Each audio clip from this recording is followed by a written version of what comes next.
இச்சைக்கு இணங்கி விடு மன்மதா. நான் மன்மதன் இல்ல, Mangudi minor, Mangudi minor, Mangudi minor.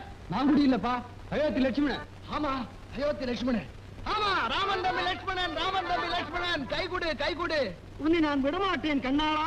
பிடிவாதம் பிடிக்காத பெண்ணே, பிடிவாதம் பிடிக்காத பெண்ணே, உனக்கு நிஜவாதம் வந்து விடும் கண்ணே, கண்ணே, கண்ணே, கண்ணே. மன்மதானி ஓடிவா, மன்மதானி ஓடிவா, அது தரும் ராஜா, ஓடி தரும் லேசா. என்ன பண்ணும் தெரியுமா? உன் குழந்தைக்கு தாயாகும் பாக்கியத்தை எனக்கு கொடு லட்சுமணா. கத்தி எடுத்து மூக்க அறுத்துருவேன்.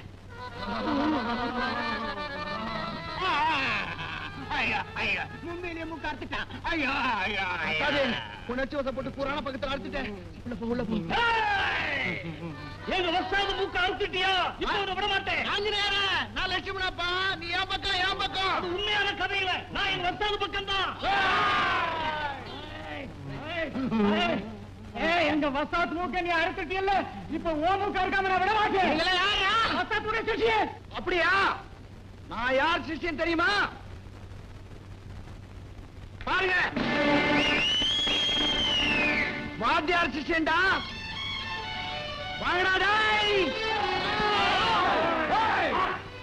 என் மச்சா மட்டும் இல்லடா, இப்ப இந்த நாடே வாத்தியார் பக்கம் தான்டா இருக்குது. வாங்கடா டாய். சீதானி உள்ள போ.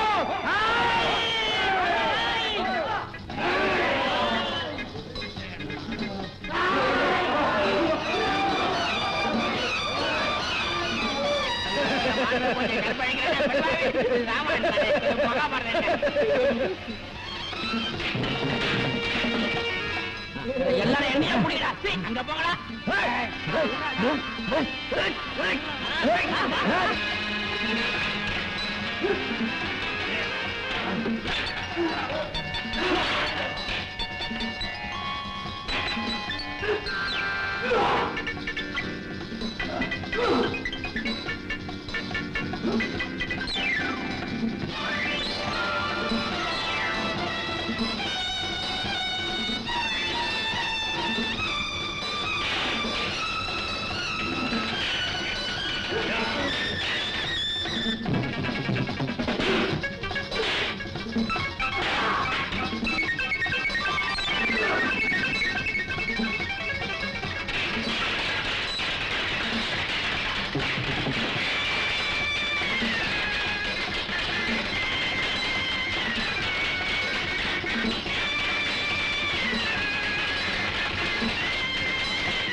ஏடா உயிருக்கு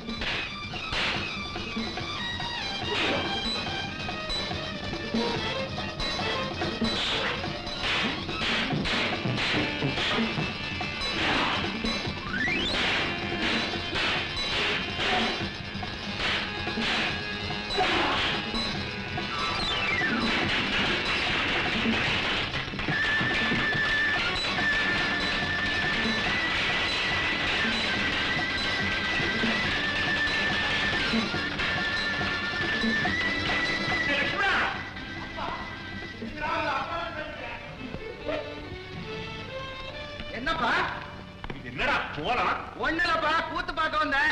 லட்சுமண வேஷம் போடுறவன் காணா போயிட்டான். அவசரப்பட்டுக்கிட்டு இருந்தானுங்க. அதான் நான் போட்டேன் இந்த போடு.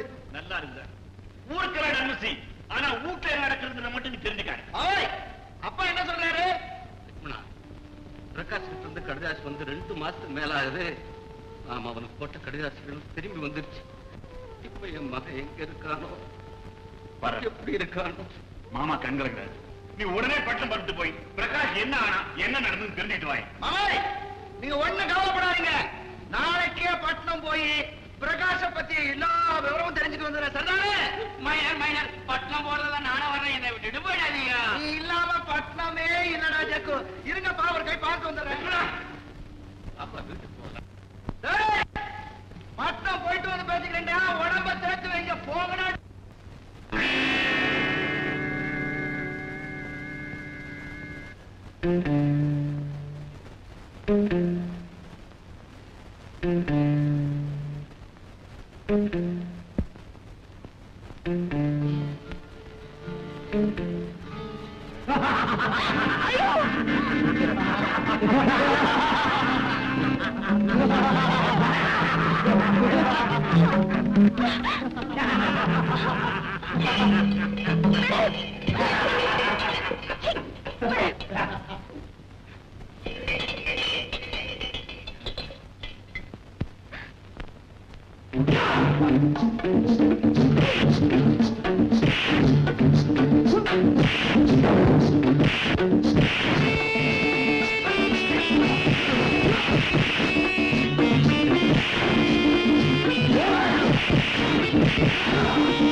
உங்க நகை. ரொம்ப நன்றி. நல்ல சமயத்துல வந்து காப்பாத்துனீங்க. அது உங்களுக்கு நல்ல நேரமா? இதுக்கெல்லாம் எங்க வாத்தியாருக்கு நன்றி சொல்ல வேண்டியது இல்லைங்க. அது அவர் கடமை. இவன் கூட்டாளி பேரு ஜக்கு. உங்க பேரு சொல்லலையே. என் பேருங்கடா லட்சுமணன். நாங்க இவரை மாங்குடி மைனர் அப்படின்னு தான் கூப்பிடுவோம். சரி சரி, வாங்க உங்களை வீட்டுல கொண்டு போய் விட்டுறோம். எங்க வீட்டுல பழைய சோறு கிடைக்குமா?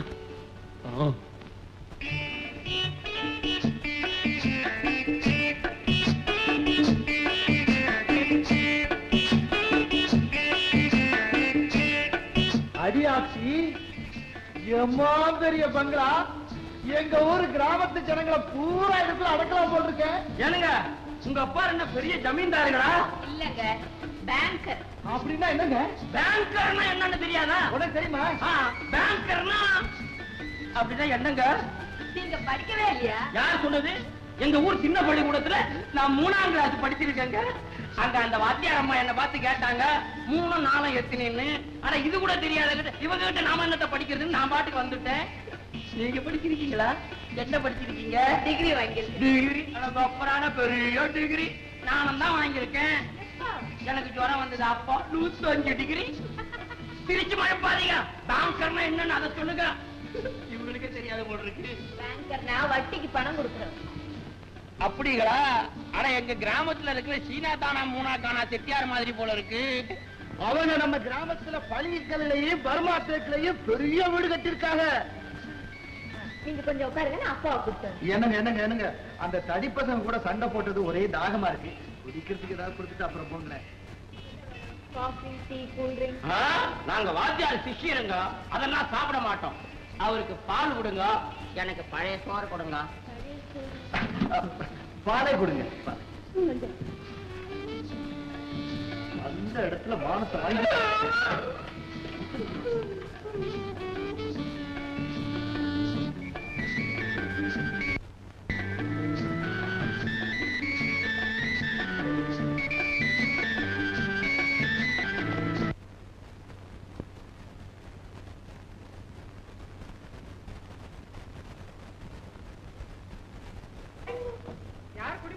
யாரு குடுமையே இல்லைங்க, குடுமை என்னது தெரியுது.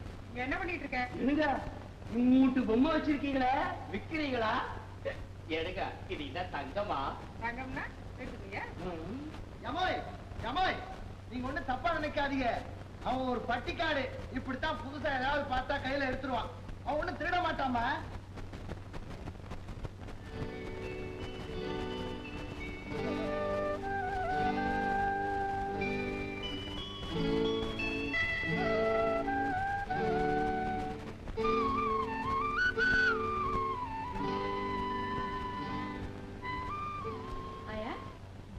அப்படியே நின்னுட்டீங்க? வழக்கம் போல உங்க பிள்ளைங்க ஞாபகம் வந்துருச்சா? லக்ஷ்மண், ஏன் உங்க கண்ணு கலங்கி இருக்கு? இந்த அம்மாவை பார்த்த உடனே எனக்கு ஏதோ, அதை எப்படி சொல்றது? லக்ஷ்மண், வணக்கம். வணக்கம். ரேகாவை பெரிய ஆபத்துல இருந்து காப்பாத்தினதாக ரேகாவே சொன்னா. ரொம்ப நன்றிங்க. ஆமா, இப்ப நீங்க எதுக்காக பட்னம் வந்திருக்கீங்க? அது பெரிய கதைங்க. பிரகாஷ் எனக்கு நெருங்கிய கூட்டாளி ஒருத்தர் இருந்தா. எனக்கும் எங்க அப்பாவுக்கு உதவி பண்ண ராஜவேல் மாமாவுடைய ஒரே பிள்ளைங்க. அவன் பட்டணத்துல படிச்சுட்டு சேட்டு கடையில வேலை பார்த்துக்கிட்டு இருந்தான். கொஞ்ச நாளா அவன்கிட்ட இருந்து கடதாசி வரல. நாங்க போட்ட கடதாசிகளும் அந்த விளாசத்துல அவன் இல்லன்னு திரும்பி வந்துருச்சு. அதான் நேர்ல கண்டுட்டு போலான்னு வந்திருக்கோங்க. லக்ஷ்மண், இவர்தான் உங்க கூட்டாளி பிரகாஷான்னு பாருங்க. ஆமா ஜக்கோ, பாத்தியாடா நம்ம பிரகாஷ் படம் பத்திரிக்கையில வந்திருக்கு. ஆமாண்டோய், அவனேதான். அதப்புறம் அவங்க அப்பா நாட்டு பேருக்கா பாத்தியா? இவன் போட்டா எதுக்கு இதுல வந்திருக்கு? அவன் தான் விளையாட்டுல வீரனாச்சடா. படிக்கும் போதே நிறைய வெள்ளி கோப்பை எல்லாம் வாங்கியிருக்காண்டா. அதுக்கு இல்லைங்க, ஒரு கொலை குற்றத்துக்காக கைது பண்ணிருக்காங்க.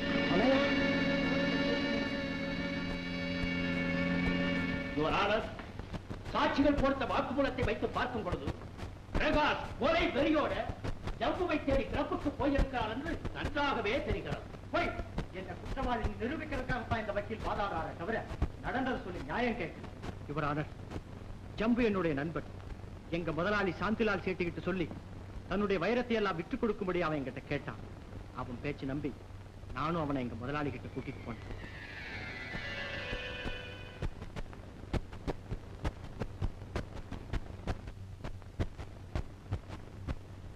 முதலாளி, இவன் என் ஃப்ரெண்டு. அவனுக்கு ஏதோ கஷ்டமா, அதனால அவன்கிட்ட இருக்கிற வைரத்தை நம்மகிட்ட விற்க வந்திருக்கான். உன் ஃப்ரெண்டு என்ன விலை சொல்றாரு? சரி, நான் வாங்குறதே 1 லட்சம் ரூபாய்.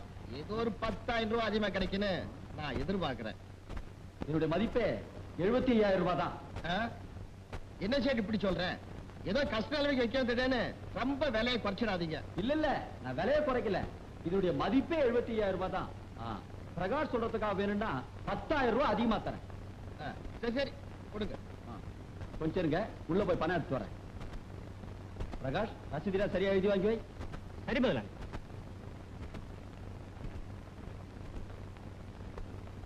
என்ன பிரகாஷ், பேனா வேணுமா? இதோ எங்கிட்ட இருக்க.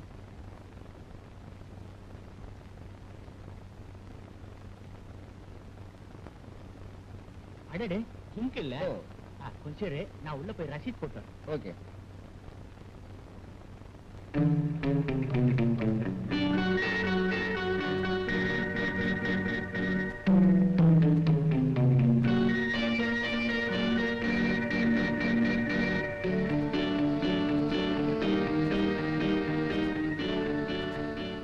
ஜம்பு, இதுல ஒரு கையெழுத்து போடு. ஓகே.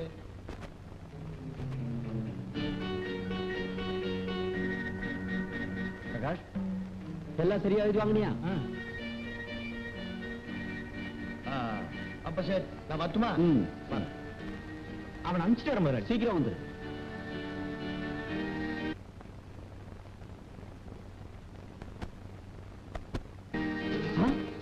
கையெழுத்து மறைஞ்சு போச்சே.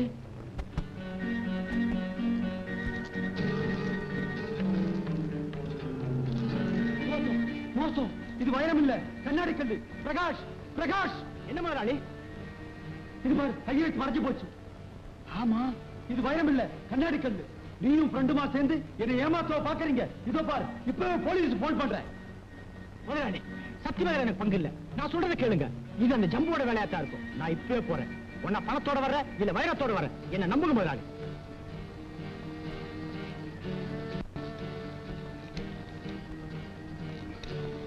Hello hello, police ஸ்டேஷனா?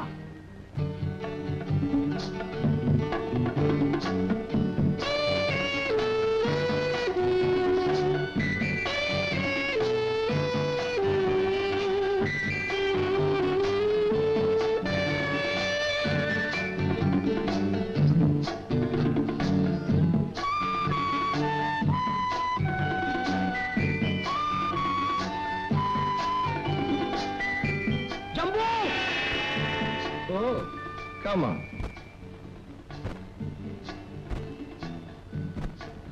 உன்னை நான் நல்லவன் நினைச்சேன். நண்பனுக்கே துரோகம் பண்ணிட்டியடா துரோகி. மரியாதையா வந்து எங்க முதலாளி கிட்ட உண்மையான வைரங்களை ஒப்படைச்சிடு. இல்ல உன்னை நான் உயிரோடைய விட மாட்டேன். ஏன் ஆத்திரப்படுற? உனக்கு எவ்வளவு பணம் வேணும்னாலும் நான் தர்றேன். உன் பணம் யாருக்குடா வேணும்? நான் நிரபராதி வந்து நிரூபிச்சிரு, அது போது எனக்கு. என்ன வெளியனாக்காத. உன்னால என்ன எதுவுமே செய்ய முடியாது. உனக்கு எந்த விதமான ஆதாரமும் கிடையாது. ஜம்பு,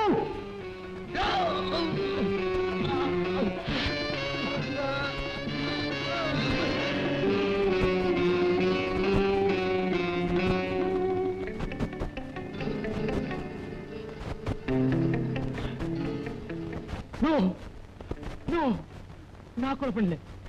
சத்தியமா நான் அவனை கொலை பண்ணல. நடந்ததையெல்லாம் ஒண்ணு விடாம சொல்லிட்டு, இதுக்கு மேல சத்தியமா எனக்கு ஒண்ணும் தெரியாது. இந்த கொலையை நான் செய்யல.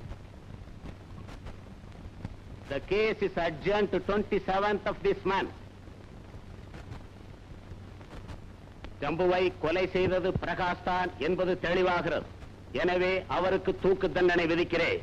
ஐயா, தர்மத்துக்கு எதிராக அநியாயமா தீர்ப்பு சொல்லாதீங்க. லட்சுமண், நீ எப்படி இங்க வந்த?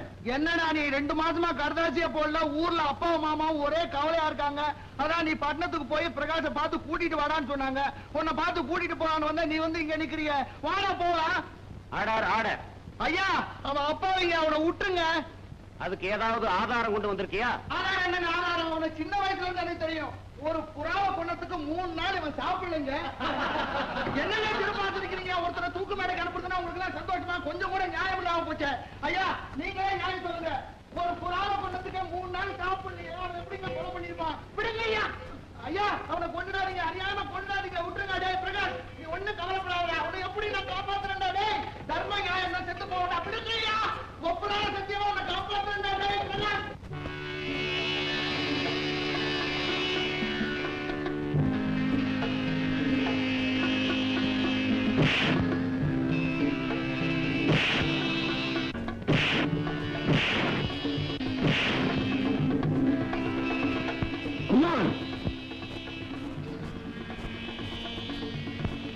ஏன்பா இவனை இப்படி அடிக்கிற?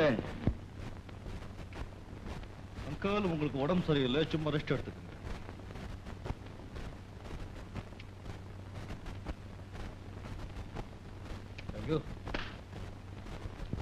குமார், இவன் இப்படி அடித்து கொள்றத பார்த்துட்டு என்ன சும்மா இருக்க சொல்றியா? அங்கிள், வித்தியை கத்துக் கொடுக்கும் போது இதானே முதல் பாடம். சின்ன வயசுல எனக்கு இப்படித்தானே கத்துக் கொடுத்தீங்க. ஏன் தலையை குனிஞ்சிட்டீங்க? வேதனையா இருக்கா? சரி, அப்பவே நீங்க எப்படி வேதனைப்பட்டீங்கன்னா இப்ப என் பாதியே பாதி இருக்கா.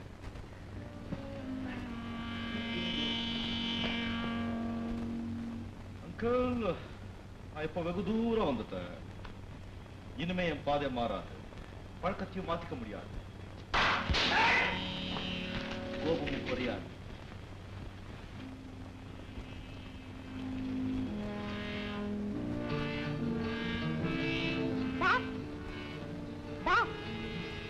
அந்த பிரகாஷுக்கு தூக்கு தண்டனை முடிவாயிடுச்சா? ஆனா அவனை காப்பாத்தியே தெரிவது கோர்ட்ல சவால் விட்டுட்டு போயிருக்கானே அந்த ஆள் யாரு?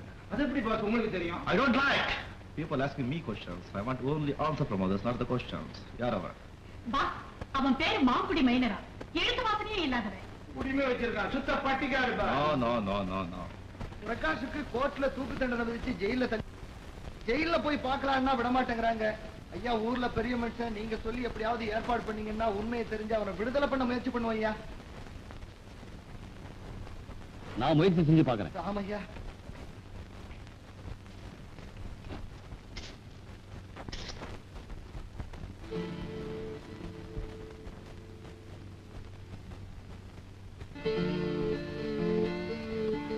என்ன இப்படி கூப்பிடுறீங்க? ராத்திரி இங்க தங்க வருவீங்கன்னு நினைச்சேன். ஏன் வரல? ஆமா, நானும் தான் சொன்ன மைனர் கிட்ட இங்கேயே தங்கிடலான்னு. அவர் என்ன சொன்னாரு தெரியுங்களா? நாம உதவி செஞ்சுட்டே காரணம் காட்டி அவங்களோட ரொம்ப ஒட்டிக்க கூடாதுறான்ட்டார்ல. சத்தத்துலதான். அதை ஏன் கேக்குறீங்க? இப்ப நீங்க கூப்பிட்டீங்க இல்ல, உசு உசு உசுன்னு, அதே மாதிரி கொசுக்கெல்லாம் எங்களை கூப்பிடுது உசு உசுன்னு. தாங்க முடியல போங்க. ஏதாவது பேசினாரா? மைனர் தானுங்களே, பேசினாரா? ஒரே பெணத்தில் போங்க. உங்க வீட்டுல நீங்க போட்ட இந்த பழைய சோறு, மோரு, பால் இதெல்லாம் ரொம்ப நல்லா இருக்குன்னாங்க. இது பெணத்தில் இல்லையா? சரி, உங்க கல்யாணம் ஆயிடுச்சா? 3 இடத்துல புள்ள பார்க்க வந்தாங்க. என்ன பிடிக்கலன்னுட்டு போயிட்டாங்க. ஏங்க, நான் என்ன குடிமை வச்சிருக்கேன்னு பாக்குறீங்களா? எனக்கு கல்யாணம் ஆச்சுதா இல்லையாங்கிறது தெரிஞ்சுக்கிட்டா உங்களுக்கு முக்கியமா? மைனருக்கு ஆச்சுதா இல்லையாங்கிறத நீங்க தெரிஞ்சுக்கணும். இதுக்கு ஏன் சுத்தி வளைக்கிறீங்க? குத்தாதம்மா. உங்களுக்கு விஷயம் தெரியுங்களா? எங்க கிராமத்துல மனோன்மணின்னு ஒரு குட்டிங்க. அந்த குட்டிக்கு நம்ம மைனர் தாரத்தான் கட்டிக்கணும்னு கொள்ள ஆசைங்க. நம்ம மைனரோட அப்பாவுக்கும் அந்த பொண்ணத்தான் மைனருக்கு கட்டி வைக்கணும்னு விருப்பாங்க. ஏங்க, நம்ம மைனர் வயக்காட்டுக்கு போகும்போது, இந்த ஏத்தம் இறக்கும் போது, இந்த ஏர் விழும்போது, சண்டை கடைக்கு போகும்போதெல்லாம் அந்த குட்டியை பின்னாடியே சுத்திக்கிட்டே இருக்குங்க. உங்களுக்கு இன்னொரு ரகசியம் தெரியுங்களா? மைனருக்கு வடைன்னா ரொம்ப பிடிக்குங்க. அந்த பொண்ணும் நல்ல வடைங்களை வகை வகையா சுட்டு கொண்டாந்து மைனருக்கு கொடுக்கும். அவரு திம்பாரோ? மூக்கு பிடிக்கும். மைனருக்கு ரொம்ப ஆசை போல இருக்கு. ரொம்ப ஆசைங்க வடைன்னா. பொண்ணு ரொம்ப அழகா இருக்காளோ? ஐயோ, மகாலட்சுமி மாதிரி இல்ல இருப்பாங்க. அவங்களையும் பார்த்துட்டு உங்களையும் பார்த்தா உங்களை பார்க்கவே வேண்டாம். எக்கோ, என்னடா பண்ணிட்டு இருக்கீங்க? பிரகாஷ ஜெயில போய் பார்க்கறதுக்கு ஐயா ஏற்பாடு பண்ணிட்டாங்க. போனா எங்க வேலையெல்லாம் முடிஞ்ச உடனே ராத்திரிக்கு இங்கே நாங்க தூங்க வந்துடுறோம். மறந்துடாதீங்க, வடைங்களை சுட்டு வைங்க. வடையா? எனக்கு ரொம்ப பிடிக்குங்க. கேட்டுக்கிட்டீங்களா? என் வாயில பொய்யே வராதுங்க. சுட்டு வைங்க. லட்சுமண், இவ்வளவு பெரிய வீடு இருக்கும் போது எதுக்காக நீங்க அனாவசியமா வெளியே தங்கணும்? வேலையெல்லாம் முடிச்சுட்டு இங்கே வந்துருங்க. சரிங்க.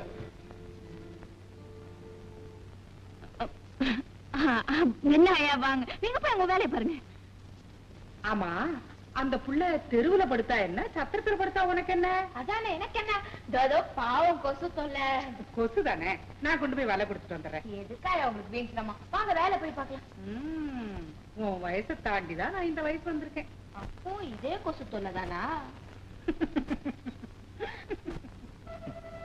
என் கதை தான் முடிஞ்சு போச்சு லட்சுமண். எனக்கு கடைசி அப்பாவையும் மாமாவையும் பார்க்கணும்னு ஆசையா இருக்கு. நீ போய் அவங்களை கூட்டிட்டு வரியா? சிச்சி, ஏன் அப்படி எல்லாம் சொல்றேன்? நீதான் வந்து அவங்கள பார்க்க போறியே. பிரகாஷ், எங்க வாத்தியார் மேல ஆணையா சொல்றேன், நிச்சயமா உன்னை காப்பாத்திய தீர்வேண்டா. அது உன்னால முடியாது லட்சுமண். ஏன் முடியாது? சத்தியமா சொல்லு, இந்த கொலையை நீயா பண்ண? ஏன்டா பேசாம இருக்க? சொல்லுடா. சாட்சியங்கள் எல்லாம் விசாரிச்சு தீர்ப்பு எழுதின பின்னாடி நான் நிரபராதின்னு தெரிஞ்சு நீ என்ன பண்ண போற? வேண்டாம். ஏய், நீ நிரபராதின்னு தெரிஞ்சதுக்கு அப்புறம் உன்னை தூக்குல தொங்க விட்டு ஊருக்கு போறதுக்கு நான் அவனுக்கு கோடை இல்லடா. என்ன எதிர்ப்பு வந்தாலும் சமாளிக்கிறதுங்கிற முடிவோட தான் நான் பட்டத்துக்கு வந்திருக்கேன். உண்மையான கொலைகாரனை கண்டுபிடிச்சு அந்த அநியாயக்காரனை சட்டத்துக்கு முன்னாடி கொண்டு வந்து நிறுத்தல. நான் மாங்குடி மைனர் இல்லடா. பிரகாஷ், நீ எதுக்கும் கவலைப்படாத, நிம்மதியா இரு. எல்லாத்தையும் நான் பாத்துக்கிறேன். வரேன் பிரகாஷ். லட்சுமண், நான் தங்கி இருந்த ரூம் சாவி சைதாப்பேட்டையில் இருக்க டெய்லர் கொக்குவிட்டு இருக்கு. நீ அதை வாங்கிட்டு போய் நீ ஏன் ரூம்ல தங்கிக்க.